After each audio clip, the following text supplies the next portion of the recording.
Hello everyone, welcome to Riddhi's kitchen. Hello everyone, कसे आहात तुम्ही? मजेत ना? मजेतच राहा. आज आहे महाशिवरात्री. महाशिवरात्रीनिमित्त तुम्हा सर्वांना माझ्याकडून शुभेच्छा. आज महाशिवरात्रीनिमित्त मी रताळूची खीर बनवणार आहे, ती पण कॅरेमल. चला तर मग बनवूया.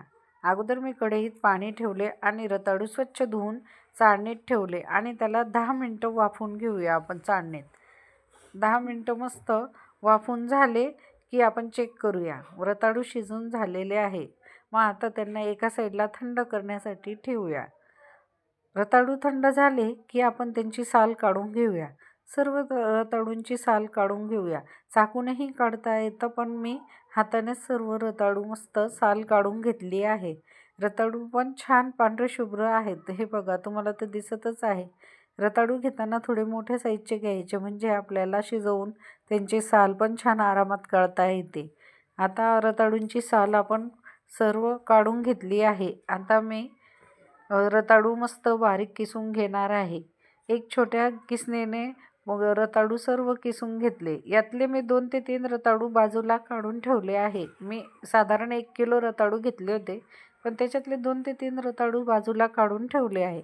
रताळू आपले किसून झाले.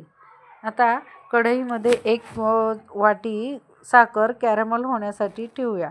कॅरमल करण्यासाठी आपण अगोदर मस्त जाड बुंदाची कढई घ्यायची किंवा पातेली घ्यायची.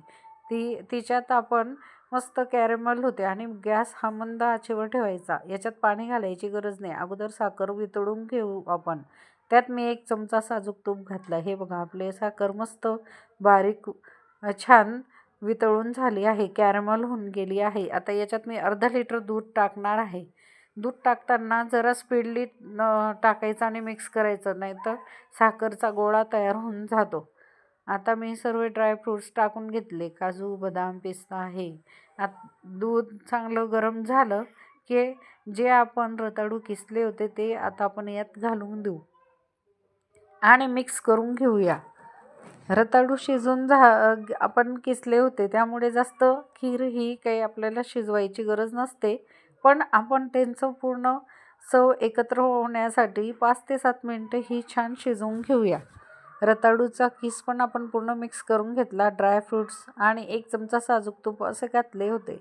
आता यांना चांगले 5 ते 7 मिनटं उकळोस्तोवर छान शिजवून घेऊया.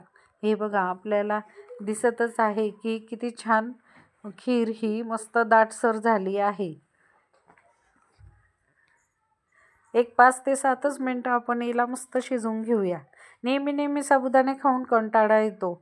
आपल्याला नेहमी साबुदाणे भगर खाण्याचा कंटाळा येतो. तशा वेळी आपल्याला वाटतं काहीतरी वेगळं बनवावं. तर आपण अशीच ही रताळ्याची खीर ही बनवू शकतो आणि खायलाही एकदम चविष्ट. लहान मुलंही खातील आणि मोठेही आवडीने खातील अशी ही खीर झाली होती.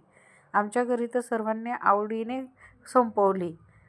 तुम्हीही बनवून बघा मग अशी रताळ्याची खीर. आता मी याच्यात मस्तपैकी थोडे ड्रायफ्रूट्स वरतून गार्निश केली. कशी वाटली मग तुम्हाला यूट्यूब फॅमिली आजची माझी रेसिपी? अशाच नवनवीन रेसिपी पाहण्यासाठी रिद्धीज किचनला लाईक करा, सबस्क्राईब करा आणि शेअर करा. धन्यवाद. या मग सर्वांनी रताळ्याची खीर खायला. धन्यवाद. तुम्हा सर्वांना महाशिवरात्रीच्या शुभेच्छा.